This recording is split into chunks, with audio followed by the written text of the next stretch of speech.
আসসালামু আলাইকুম। আজকের ভিডিওতে আপনাদের স্বাগতম। দর্শক, আজকের ভিডিওতে আপনারা দেখতে পারবেন এশিয়া কাপে বাংলাদেশ দলের সময়সূচি ও বাংলাদেশের শক্তিশালী একাদশ। তো দর্শক, ভিডিওটি না টেনে সম্পূর্ণ দেখার অনুরোধ রইল। শুরুতে দেখে নেওয়া যাক এবারের এশিয়া কাপে বাংলাদেশের শক্তিশালী একাদশ, যেখানে টপ অর্ডারে দুই ওপেনার তানজিদ হাসান তামিম ও পারভেজ হোসেন ইমনের সঙ্গে থাকবেন অধিনায়ক লিটন কুমার দাস। নাম্বার 4 থাকবেন অলরাউন্ডার সাইফ হাসান।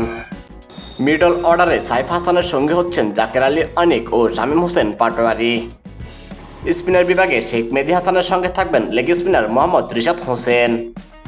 পেস ইউনিটে নেতৃত্ব দিবেন তাসকিন আহমেদ। তার সঙ্গে থাকছেন অভিজ্ঞ মুস্তাফিজুর রহমান ও তরুণ শরীফুল ইসলাম। দর্শক, এবারে দেখে নিন বাংলাদেশ দলের সময়সূচি। বাংলাদেশ দলের গ্রুপ পর্বের প্রথম ম্যাচ 11ই সেপ্টেম্বর, দ্বিতীয় ম্যাচ শুরু হবে 13ই সেপ্টেম্বর, গ্রুপের তৃতীয় ও শেষ ম্যাচ শুরু হবে 16ই সেপ্টেম্বর।